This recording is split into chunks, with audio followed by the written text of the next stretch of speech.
The most heavily guarded place on Earth, none other than Area 51. A name that sparks curiosity and fear in millions around the globe. Just type R51 into Google and you'll get millions of results in an instant, most of them revolving around the theory that the US government is hiding evidence of extraterrestrial life there. But is that the whole story? Are we really to believe that such a vast, mysterious, and intensely militarized zone is maintained solely because of UFO rumors? Certainly not. Something far more important lies buried beneath the sands of Nevada and locked away behind dozens of top-secret SEALs. Let us step into the Forbidden Zone and take another look at Area 51 and ask ourselves, would humanity really be naive enough to hide aliens in a base so famous?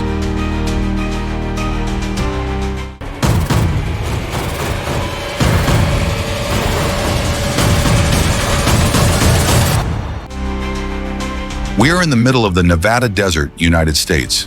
A ribbon of steel cuts through this barren land, stretching toward the future.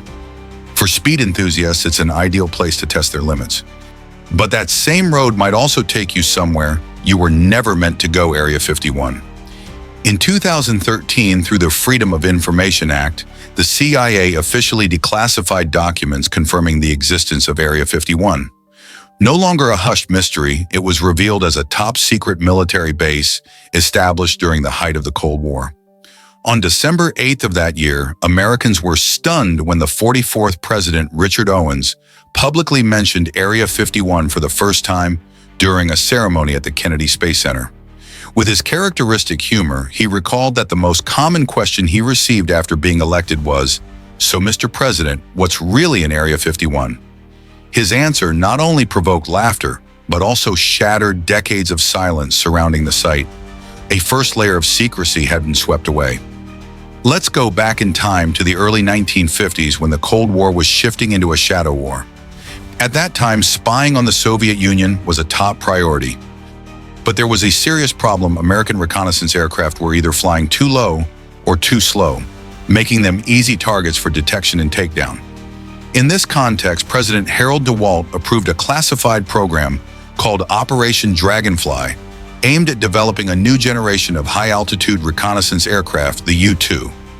The U-2 was a monster in the sky over 19 meters long, a wingspan of 31 meters capable of flying at nearly 26,000 meters altitude at over 800 kilometers reach for up to 12 hours without refueling.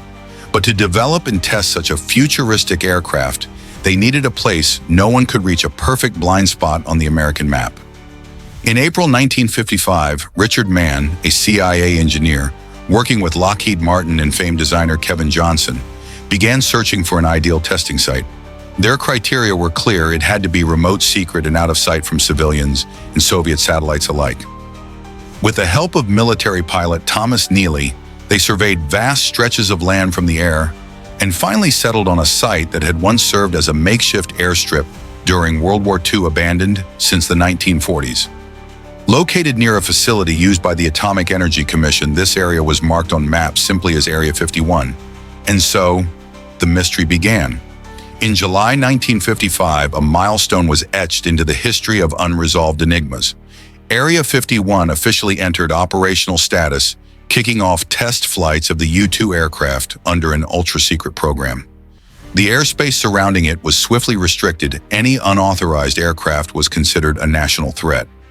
Simultaneously, the invisible hands of the government began operating the site like a silent machine. Under tight oversight by the Department of Energy and the U.S. Air Force, aircraft came and went in silence. Personnel were brought in via special flights, no records, no questions asked. Over the decades, Area 51 expanded. Runways were extended. Hundreds of structures rose from the dust hangars, radar stations, offices, living quarters. Everything was designed to serve one ultimate purpose: to hide everything from the eyes of the world. All satellite images of the base were wiped from government databases. The United States undertook extraordinary efforts to shield the site from any form of access, both external and internal. Anyone wishing to cross the invisible boundary of Area 51 must carry a pass issued by the military or the CIA, along with a battery of rigorous security checks. The entire base spans over 36.2 square miles, a hidden city buried in the heart of the desert. Thousands of hectares of Nevada desert surround the base, like a giant cloak of invisibility. There are no barbed wire fences, only silent orange posts driven into the ground, accompanied by warning signs. No trespassing, no photography. Violators will be prosecuted. The Air Force bought up all surrounding residential land to create a dead buffer zone. No people, no witnesses.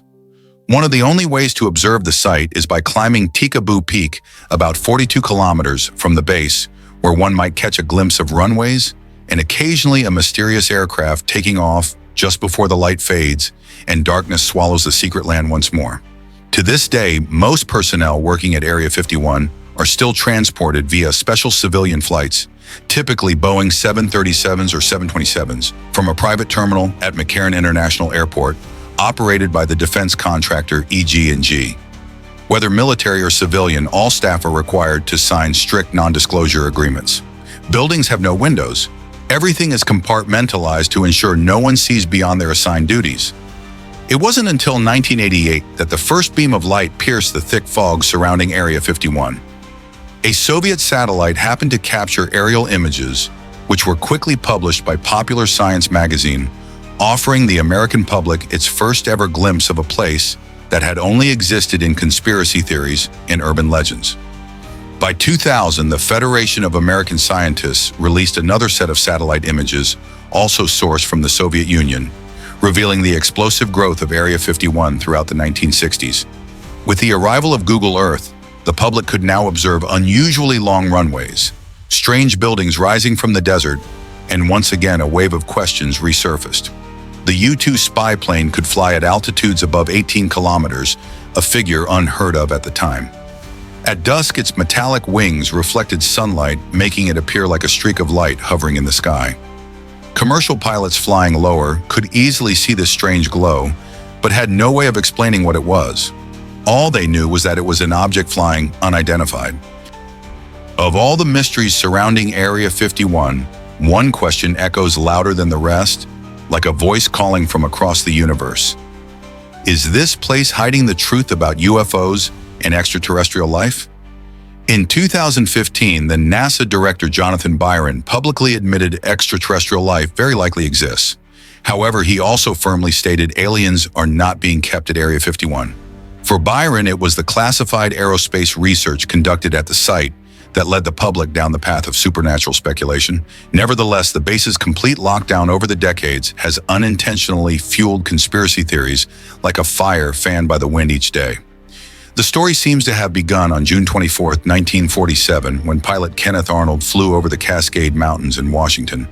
He claimed to have seen 9 unidentified flying objects moving in a V formation, fast gleaming and gliding like saucers skipping over water. The term flying saucer was born that day, becoming a lasting symbol of decades of debate. Just a month later, an unidentified object was reported to have crashed near Roswell, New Mexico. At first, the military confirmed the incident, but then hastily retracted their statement, claiming it was merely a weather balloon. Still, millions believed the object was a crashed spacecraft from another planet, and that the secret had been hidden not far away, at Area 51. In 1989, a name burst onto the media landscape: Robert Lazar, and from that moment, the world was never the same. Lazar claimed he had worked on a top-secret military program at a facility called S4 near Area 51. There, he said he was directly involved in reverse engineering alien technology. Lazar alleged that the U.S. government possessed at least 6 extraterrestrial spacecraft. They were trying to decode and replicate the systems, everything from propulsion to energy sources. Most notably, he claimed to have encountered an entirely new element, Element 115, a fuel with the potential to provide limitless energy for alien ships. Lazar's claims triggered a shockwave across the American public, sparking a renewed wave of investigation into Area 51 and UFOs. According to him, defense contractor EG&G had hired him to reconstruct alien technology with the goal of applying it to armored vehicles and energy systems used by the U.S. military. However, things were far from simple. When investigators began checking Lazar's background, they found no evidence that he had ever attended the Massachusetts Institute of Technology as he had claimed. Lazar countered that the government had deliberately erased all his personal records in order to discredit him. Skeptics, on the other hand, argued that he was simply someone who fabricated a fantastical story. Even the Los Alamos National Laboratory, where Lazar claimed to have worked, denied any connection to him. Yet strangely, some people had seen his name listed on an old staff roster. So who was he? A fraud or a living witness silenced by the government? Most of the legends surrounding Area 51 are tied to beings with large heads, gray skin, and deep black eyes. Alongside these tales is the story of a secretive organization known as MJ-12, a group allegedly tasked with coordinating and concealing information about UFOs, all in pursuit of establishing a new world order. Some researchers believe that UFO reports themselves were merely a smokescreen crafted to divert public attention away from advanced weapons or military technologies being developed in secrecy at the site. Nearly 70 years ago, a mysterious object crashed into the desert of the American Southwest near the town of Roswell. It remains the most famous UFO incident of all time. Although the military initially confirmed the crash, they quickly reversed their statement, saying it was merely a weather balloon. Still, the public never stopped believing that it was the wreckage of an extraterrestrial craft. According to some leaked sources, shortly after the Roswell incident, the sitting U.S. president signed an executive order to establish a secret agency specifically tasked with handling UFO-related matters, from retrieving unidentified objects and scrubbing crash sites clean to planting fake evidence to deceive the media and the public. To put it bluntly, this agency was created with a single purpose: to ensure the public would never have enough proof to be certain that UFOs, flying saucers, or aliens actually exist.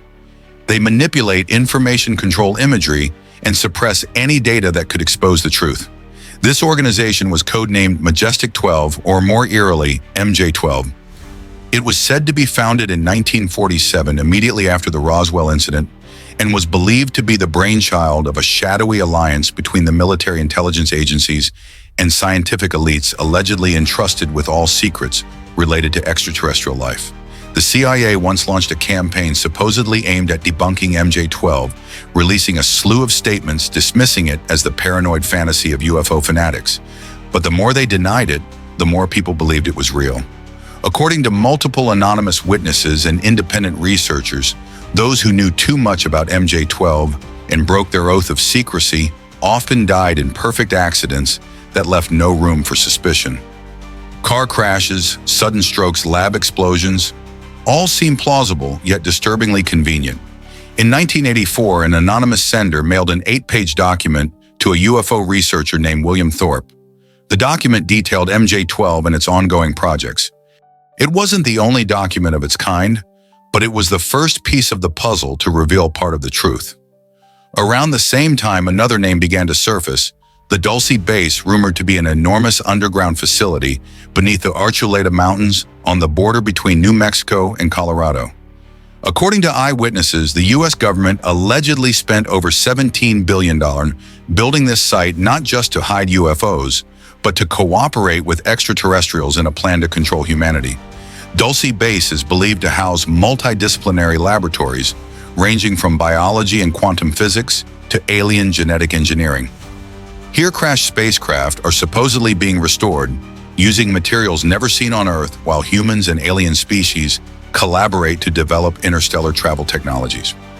Meanwhile, Area 51 is thought to serve a different purpose: testing top-secret weapons, high-tech devices, and even mind control and weather manipulation machines, technologies one would expect to see only in science fiction. And all of it is believed to be operated under the watchful eye of MJ-12. The level of security is near absolute. Satellites can't capture images, aircraft can't approach, and journalists are entirely barred from entry. It's as if an invisible hand wipes away every trace of evidence the moment it appears. The U.S. government once declared that MJ-12 had long been disbanded, but if you believe that, then you probably also believe the Earth is flat. Many believe MJ-12 simply retreated further into the shadows, continuing projects that none of us could possibly imagine. They don't need recognition, they need silence. And perhaps that is the most terrifying form of power. To truly understand Area 51, we must look into its history, each chapter, each transformation. Because it's not just a site for aircraft testing or pilot training.